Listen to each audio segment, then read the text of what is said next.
봅시다. 아멘. 이신득의의 복음 이런 제목으로 오늘 하나님 말씀을 증언하고 함께 은혜 받고자 합니다. 이신득의의 복음. 제목을 한번 따라서 봅시다. 이신득의의 복음. 따라서 하는 인간이 딱 3명 있네 보니까. 다시 이신득의의 복음. 네, 이신득의란 믿음으로 말미암아 의롭게 됨. 이걸 이제 한자로 이신득의라고 거의 관용적으로 우리가 사용하고 있습니다. 이신득의의 복음. 복음은 바로 이신득이다. 바로 이신득이가 복음이다. 즉 기쁜 소식이다. 정말로 기쁜 소식이 무엇인가? 우리의 행위와 노력과 선행과 공로와 상관없이 다만 예수 그리스도를 믿음으로 하나님의 법정적 심판대 앞에서 너는 의인이다. 이렇게 인정받는 사람, 이런 사람이 정말 행복자가 아닐까요? 그런 면에서 이 바울의 서신 가운데 로마서와 이 갈라디아서는 특별히 이신득이를 강조하는, 아니 그 주제가 이신득인데 로마서가 다분히 좀 논리적으로 기록되어 있다면 이 갈라디아서는 전투적으로 기록되어 있다. 이 전투적이라는 건 싸울 태세로 기록되어 있다는 것인데 왜 그럴까? 바로 이 갈라디아 교회에 소위 이 모세율법을 준수하고 할례를 행해야 된다고 하는 소위 유대주의 거짓 선지자들, 율법주의 거짓 선지자들이 들어왔기 때문에 그들과 말하자면 이 대항하는 관점에서 이신득이를 전투적으로 강조하고 있는 것입니다. 이신득의, 이거에 대해서 오늘 저녁에 확실하게 이해하지 못한 사람들은 회개해야 된다고. 왜냐하면 나는 굉장히 힘주어서 얘기하고 있거든. 이신득의, 한번 따라합시다. 이신득의. 인간이 의롭게 되는 것은 율법의 행위가 아니라 오직 예수 그리스도를 믿음으로 말미암아 의롭게 된다는 거. 이 전적 타락한 인간은 이 행위로 말하자면 이 행위의 의로는 결코 구원을 얻을 수 없다는 것. 다시 말씀드리면 이 전적 부패한 인간, total depravity, 완전한 선을 행한 것이 전혀 없는 그런 상태, 이 전적 부패한 인간에게 있어서 인간은 이 행위에 의로는 구원을 얻을 수 있는 인간이 아무도 없다는 것. 그렇다고 우리가 그럼 믿음으로 어렵게 된다고 해서 뭐 인간의 무슨 품성이라든지 속성 이런 것들이 실제로 그렇게 어렵게 된다는 뜻인가? 그렇진 않아요. 예수를 믿음으로 말미암아 뭐 율법의 행위가 아니라 믿음으로 말미암아 의롭게 된다고 해서 우리의 이 근본적인 부패한 성품이 뭐 갑자기 성자가 돼버리고 그렇지 않는다는 말이에요. 다만 하나님께서 그 믿음을 보시고 너는 의인이다 이렇게 인정해 주는 것입니다. 그래서 우리는 신학적인 용어로 소위 칭의, justification이라고 이렇게 칭합니다. 소위 이걸 이제 전문적인 용어로는 이 법정적 의라고 말합니다. Forensic righteousness.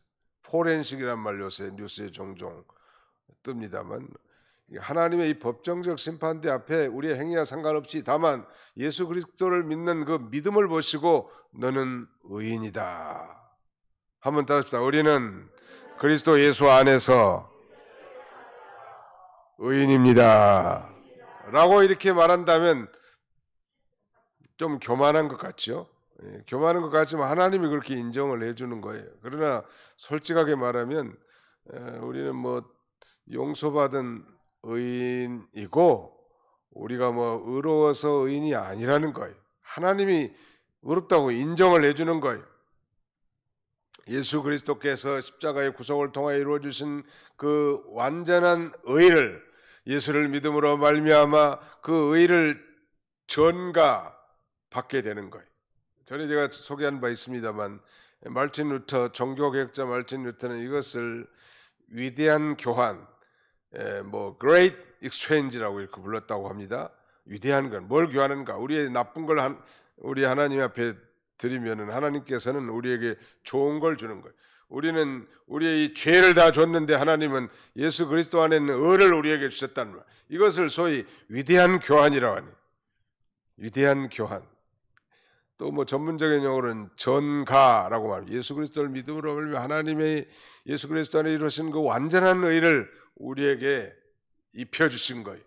참 감사할 수밖에 없죠. 우리들의 이 죄악에도 불구하고 믿음 안에서 의롭다고 인정해 주시는 그 하나님의 은혜를 생각할 때 우리는 그 하나님 아버지의 그 만극하신 은혜에 대해서 감사할 수밖에 없는 거예요. 감사하십니까? 별로 표정이 감사하지 않는 눈초리예요. 보니까 정말 감사해야 돼.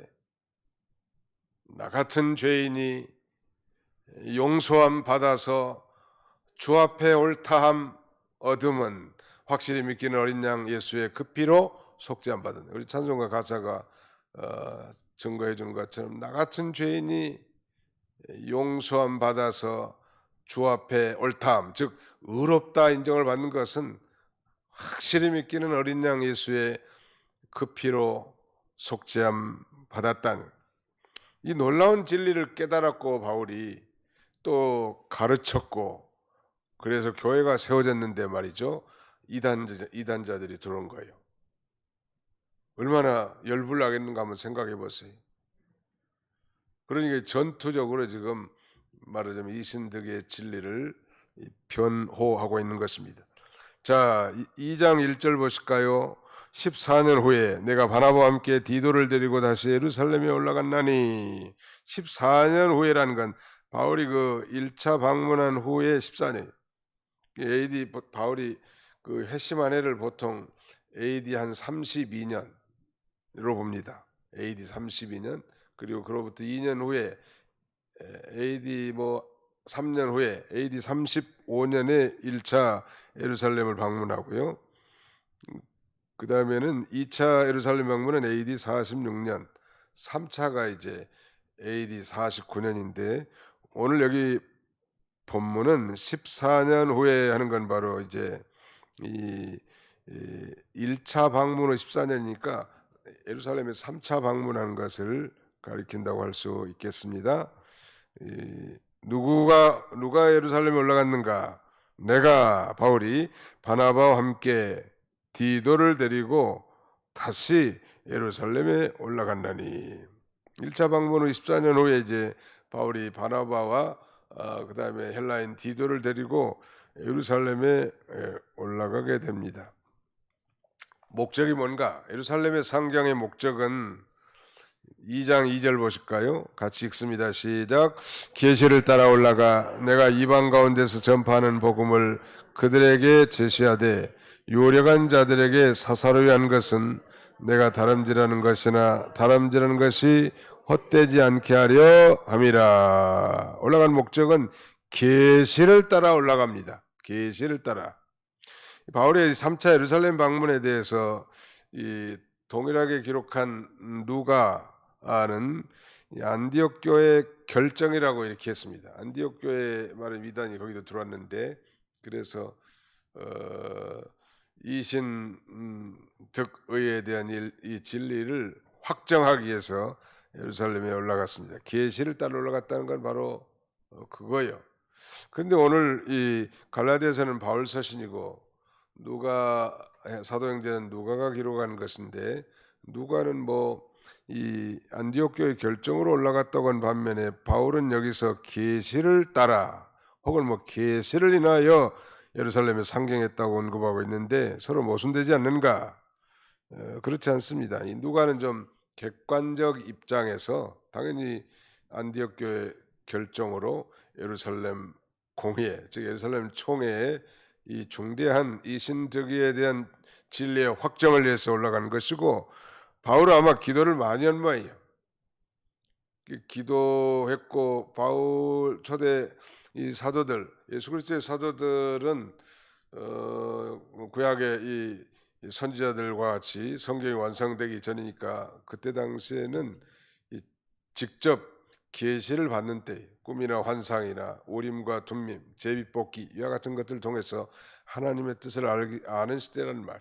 이거 아마 바울에게 아마 기도하는 가운데 우리식으로 말하자면 하나님이 기도 응답을 주셨다든지 이 하나님의 뜻이라는 그 확신을 심어줬기 때문에 계시를 인하여 이렇게 말한 거고, 어떤 학자들은 바울이 직접적인 계시를 받았을 것이다. 예루살렘 올라가라고 그렇게 기술한 사람도 있는데 뭐 틀렸다고 말할 수는 없습니다. 하나의 견해니까. 아무튼 계시를 따라 올라가는 거. 오늘날도 뭐 계시 받았다, 나는 뭐 직통 계시 받았다 이런 사람들이 종종 있는데 사실 위험한 겁니다. 우리는 이 표준 계시의 종결성을 믿습니다. 표준 계시는 곧 성경 66권을 가리키는데 뿐만 아니라 우리는 성경의 충족성을 믿죠. 66권으로 우리가 신앙과 생활하는데 부족함이 없단 말이에요. 그러므로 다시 뭐 요새도 뭐 자기가 직접 하나님과 직통 계시를 하고 뭐 교류를 해서 계시를 받는다 이렇게 주장한 것에 대해서 우리는 그 객관성을 인정할 수 없다는 거예요. 그저 뭐 하나님이 특별한 은혜를 주셨다든지 또 감동을 주셨다든지 응답을 주셨다고 표현하는 것은 겸손한 표현이겠지만, 무슨 뭐 성경 사도시대와 같이 성경에 준하는 그런 메시지를 자기만 독점한 것이냐 한다면 그 객관성이 없다는 거예요. 자, 바울이 예루살렘의 3차 예루살렘 방문에 올라간 목적은 바로 계시를 따라 올라가서 자기가 이방 나라 이방인들 가운데서 전파하는 복음을 제시하기 위해서, 그 바울이 이방 나라 이방인들에게 전파한 계시는 곧 이신득어요. 우리가 구원받고 의롭게 되는 것은 율법의 행위가 결코 아니라 다만 십자가에 달려 피 흘려 죽으신 예수 그리스도를 자신의 구주로 주님으로 믿는 자에게 하나님이 의롭다 칭해 주시고 구원을 주신 것이다. 이걸 이방인들에게 다 전해놨단 말이에요. 그걸 이제 이 예루살렘의 기둥과 같은 사도들 앞에 제시하기 위해서 올라가서도 공공연하게 나팔 본 게 아니고 유력한 자들에게 사사로이 했다는 것. 왜? 그 이유는 내가 다름질한 것이나 다름질한 것이 헛되지 않게 하려 함이라. 바울이 할례 문제를 공적 의제로 이 사도와 장로들에게 제출함에 있어서 먼저 아주 유력한 자면 예루살렘 교회 기둥과 같은 베드로와 요한 그리고 야고보를 가리키는데 이들에게 사사로이 문제를 토의했다는 거. 먼저 이 중대한 문제를 갑자기 제출하면 혼란과 분쟁이 생길 수 있습니다.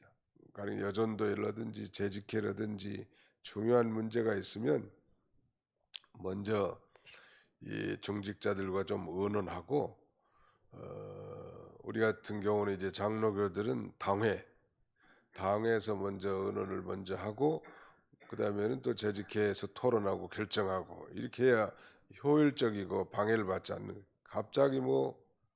갑자기 무슨 뭐 회의석상에서 한 번도 기도해 본 적도 없고 생각도 해본 적이 없이 그냥 손 번쩍 들어가지고 얘기해 놓으면 언제 그 짧은 시간에다 토론할 수 있겠냐.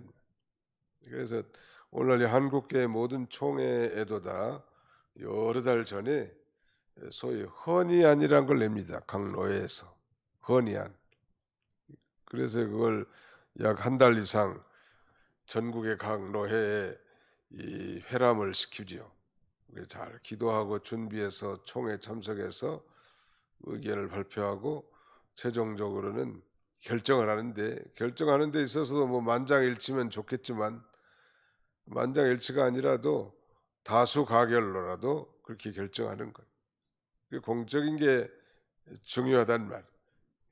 그래서 이 중대한 문제를 그래서 공개해버리지 않고 숨기는 것도 지혜고요, 드러내는 것도 지혜가 있어야 돼. 사람이 지혜가 믿으면 아주 좋은데 지혜가 없어가지고 숨길 것은 밝히고 밝힐 것은 숨기고 이러면 안 된다는 말이에요.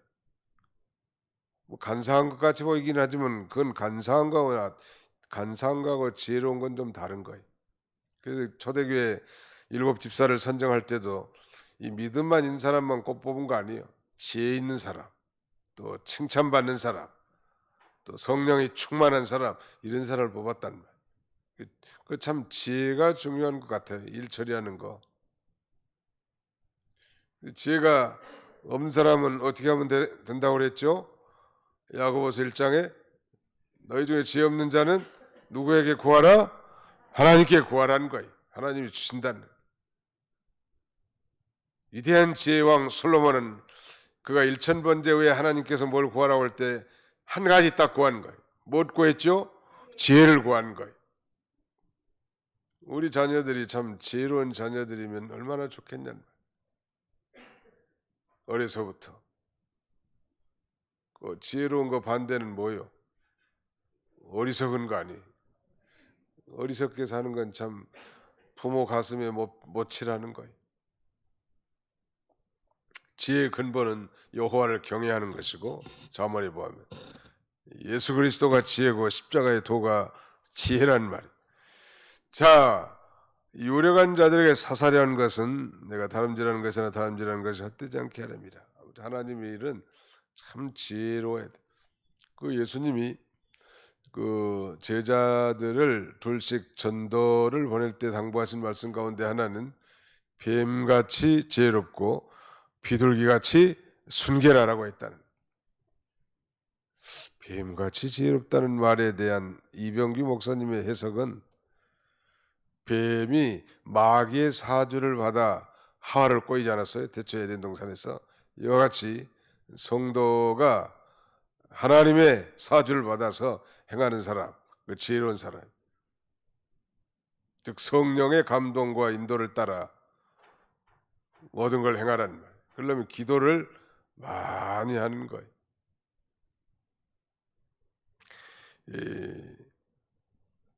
헛되지 않게 조심한 거예요. 그 다음에 3절 봅시다. 그러나 나와 함께 있는 헬라인 디도까지도 억지로 할례를 받게 하지 아니하였으니, 예루살렘 상징하면서 바나바와 함께 헬라인 디도를 데리고 갑니다. 가장 중요한 이 의롭게 되는 것은 이 믿음으로 말미암은 것인데, 지금 율법주의 거짓 선생들이 와가지고 예수를 믿는다고만 구원받는 게 아니라 예수를 믿어도 모세 율법을 준수하고 할례를 행해야 된다는 거예요.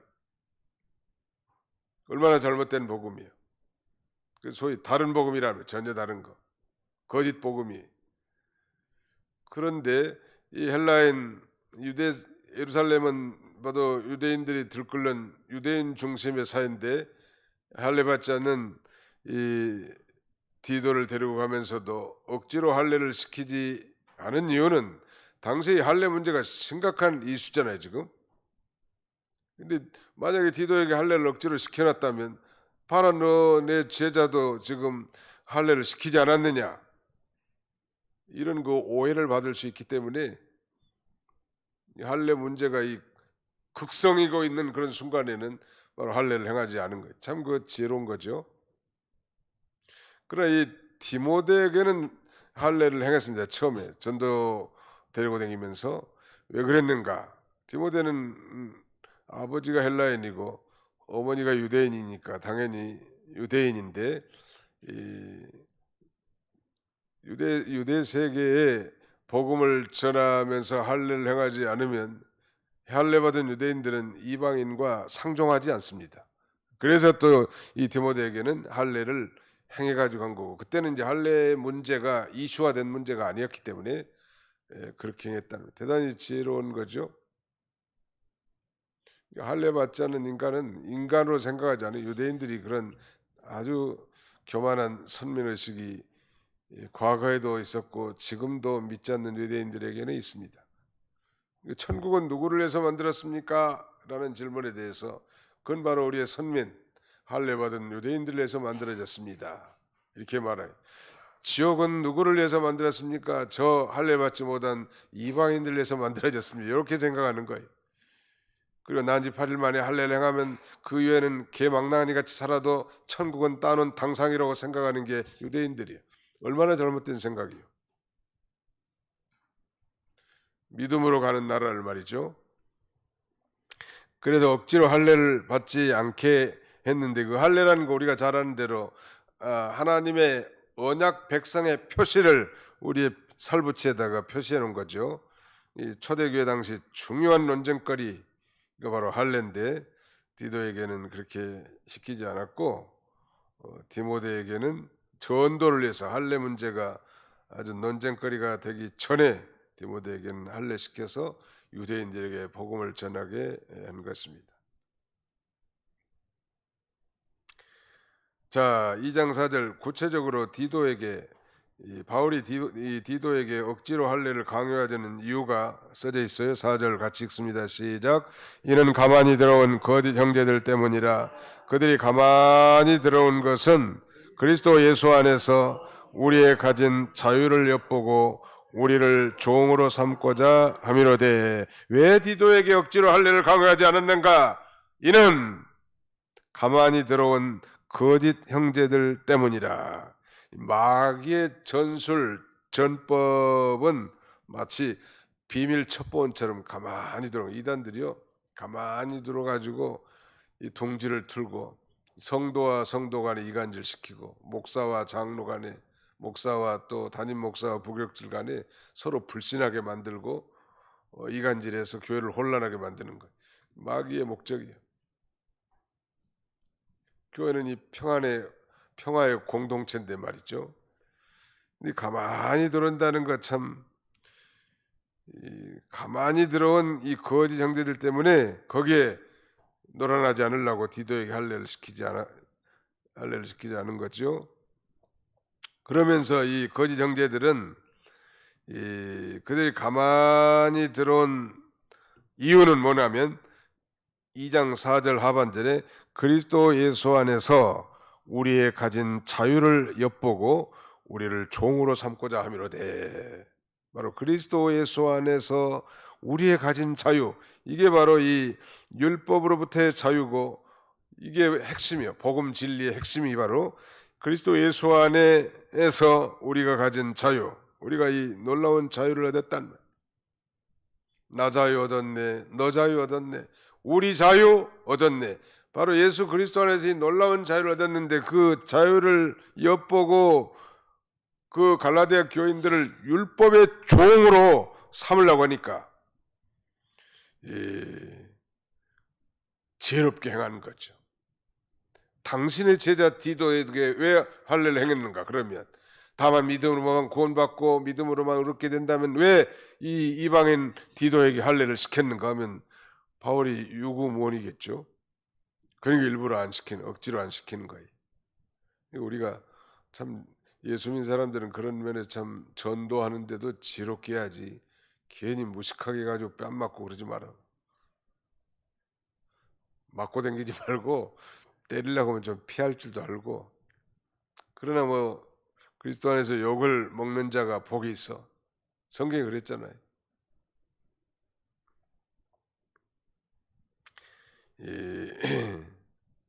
바로 우리가 가진 자유, 이게 복음의 핵심적인 내용 아닙니까? 율법으로부터 자유를 얻은 것인데, 예를 들면 구약의 모든 의식적인 율법, 성전의 제도라든지 제사 의식들이라든지 절기들이라든지 우리가 뭐 지금 지킬 필요가 없죠. 요새 뭐 유월절 지킨다고 하는 그런 사람들은 다 이단으로 보면 됩니다. 예수 그리스도가 율법의 핵심, 유월절의 핵심인데 말이죠. 월삭도 마찬가지고 안식일도 마찬가지. 토요일 안식일에 이제 예수 그리스도의 부활함으로 일요일 안식일로 바뀌었는데도 여전히 토요일을 고집하고 있는 사람들도 있어요. 그건 아직도 그 율법으로부터 자유를 누리지 못하는 것입니다. 예수 그리스도의 구속 성취로 말미암아 이제 우리는 이 구약의 그 의식적인 율법이나 시민법 혹은 한정적인 국가법으로부터 우리는 자유함을 얻었다. 더 이상 그걸 지킬 필요 없는 거 이제는. 다만 도덕적 율법, 즉 십계명으로 대별되는 이 도덕적 율법은 이 만고 불패이죠. 천당 가는 한까지 우리 구원받은 성도들이 어떻게 살아야 합니까? 그러면 당당하게 십계명대로 살아야 합니다. 그걸 제시할 수 있어야 돼. 뭐 그걸 뭐 지키고 준수해서 구원을 얻고 얻게 되는 것이 아니라 이미 구원받고 얻게 된 하나님의 자녀들이 이제 신앙과 생활의 유일한 법칙인 하나님의 도덕적 율법의 말씀을 또박또박 순종함으로 자신의 구원이 이루어지고 하나님께 영광 돌아가고 이 사회가 밝아지고 하나님이 기뻐하신다는 말. 믿으시면 아멘 합시다. 우리의 가진 자유를 엿보고 있다는 사실, 마귀가 언제나 이걸 기억하라. 예수 믿고 정말 기쁨과 자유를 누리고 평안했는데 처음 예수 믿고 구원의 확신을 가질 때는 세월이 흐르면서 나도 모르게 율법주의자가 된 거예요. 뭐 율법주의라고 해서 너무 과격적인 표현인데 율법적 신앙을 가진 자처럼 내가 마치 뭘 해야 되는데 못한 그런 죄책감, 못했으면 회개하고 성령의 인도를 따라 힘써 준행하면 될 거 아니에요? 누가 또 완벽하게 100%다 준행한 사람이 또 어디가 있어? 아무도 없지. 날마다 회개하고 하나님의 성령의 인도를 따라 하나님의 기뻐하신 뜻을 순종하며 사는 자를 하나님이 기뻐하신다는 말. 5절에 그들에게 우리가 한시도 복종하지 아니하였으니 이는 복음의 진리가 항상 너희 가운데 있게 하려 함이라. 바울이 아주 뭐 일시라도 비진리에 복종하지 않았다는 거예요. 왜냐하면 그 거짓 형제들을 알아차린 거예요. 갈라디아 교회에 아주 은밀하게 침투한 거짓 형제들을 알아차렸습니다. 진리를 가진 자는 비진리를 가진 자 앞에 굴복해서는 안 된다는. 잠언 25장 26절에는 의인이 악인 앞에 굴복하는 것은 우물의 흐려짐과 샘의 더러워짐 같으니라 라고 말하고 있습니다. 아무튼 이 진리를 양보하지 말라.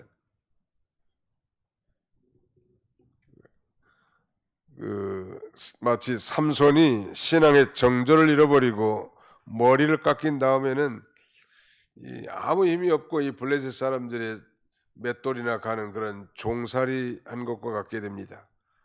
이 진리를 양보하면 그렇게 되는 거예요. 그러므로 절대 진리를 양보하지 말고 신앙 양심을 써서 나가란 말.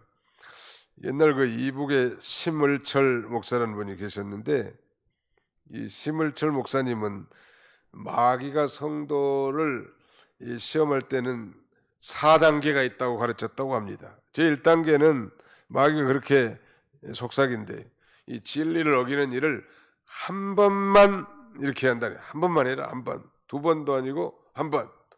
마귀가 그렇게 속삭인다네. 제2단계는 남도 그러는데 라고 안심시키네. 한 번만 하라고 말 안 들으면 다른 사람도 다 그렇게 해. 왜 너만 그렇게 유별나게 믿니?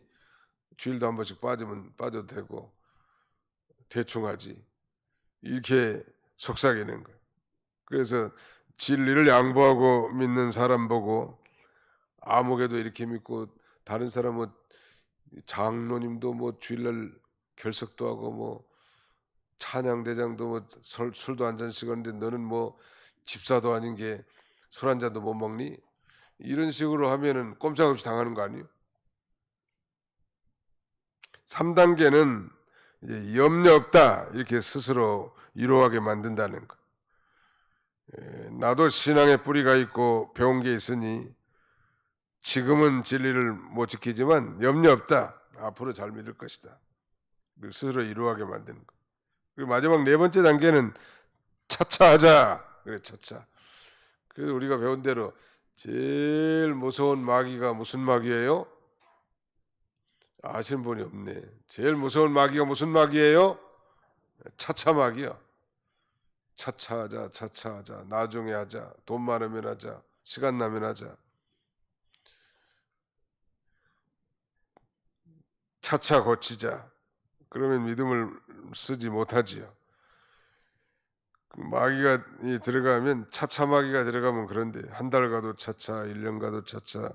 자꾸 뒤로 미루기만 하다가 죽을 때는 아차차 하고 죽는다는 거 아니에요? 차차하자 차차하자 그러다가 죽을 때는 아차차하고 죽는다는. 그때 바로 현재 그래서 우리 그리스도인들의 신앙은 그 now and here, 지금과 이곳이에요. 현재 내가 처한 바로 이곳에서 다른 데 잘해야지. 앞으로 다른 데가 잘해야지.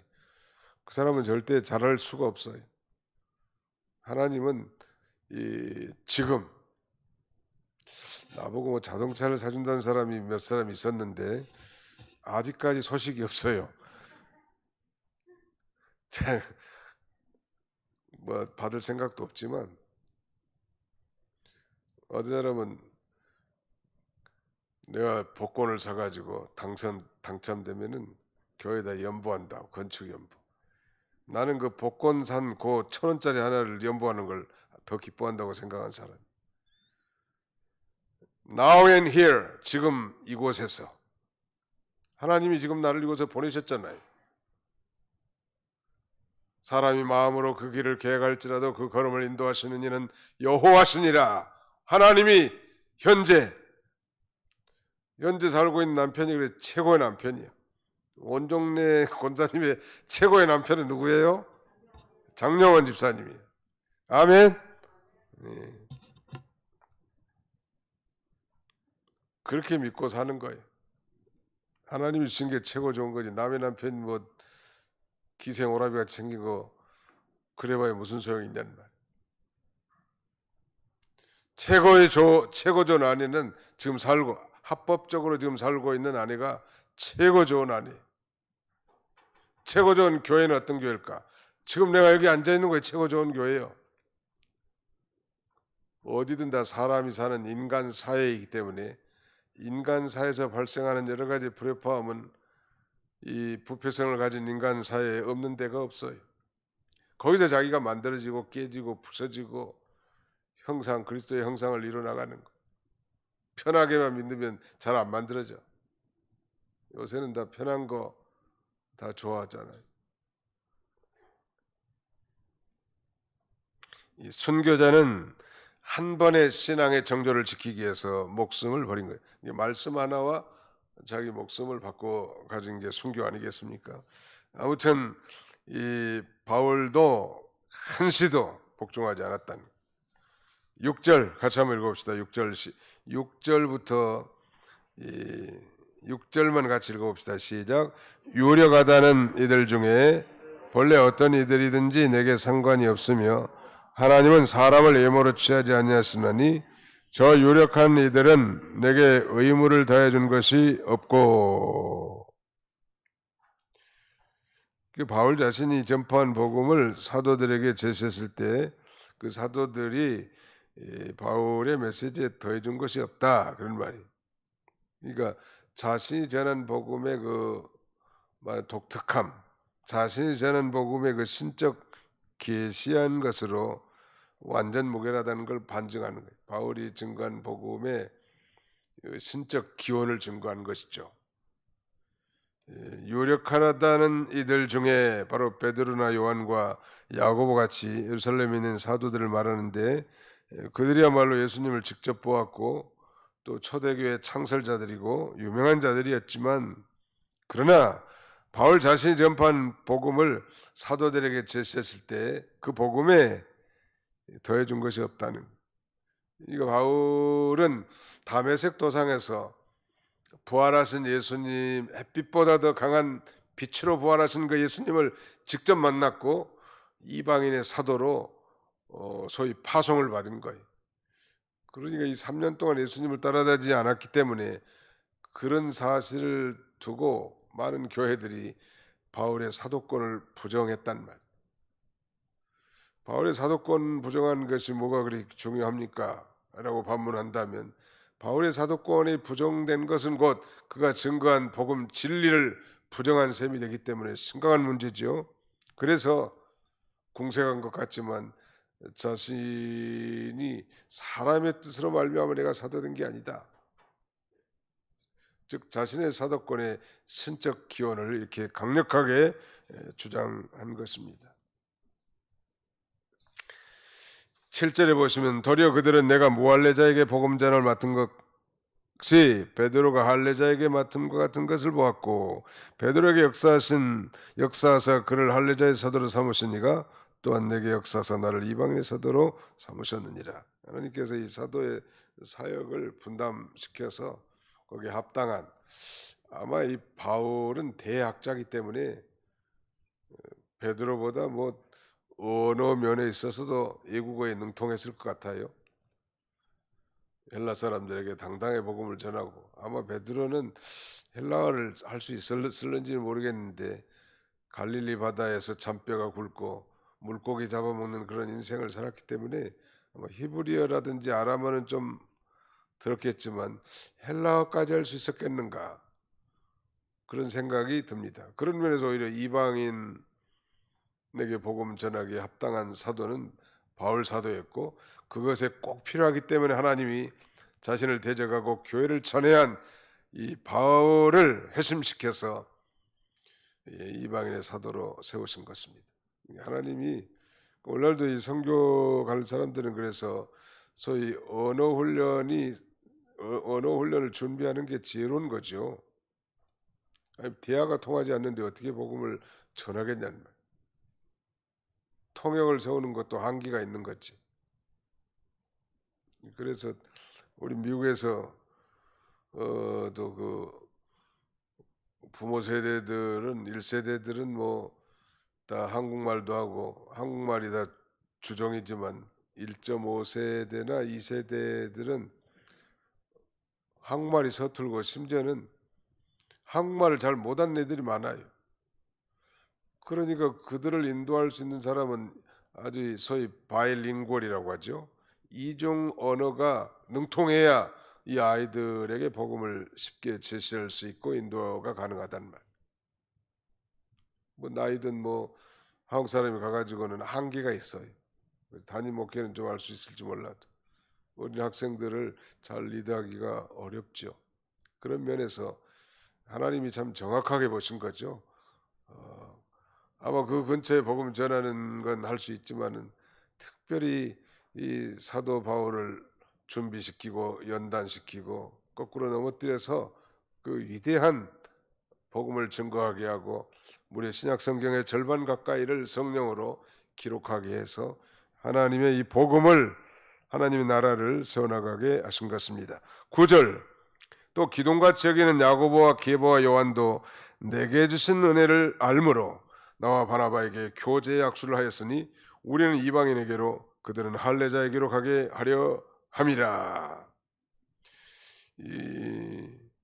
오늘 본문의 요점은 이 바울이 증거한 복음의 내용이 베드로가 증거한 복음의 내용과 동일하다는 거예요.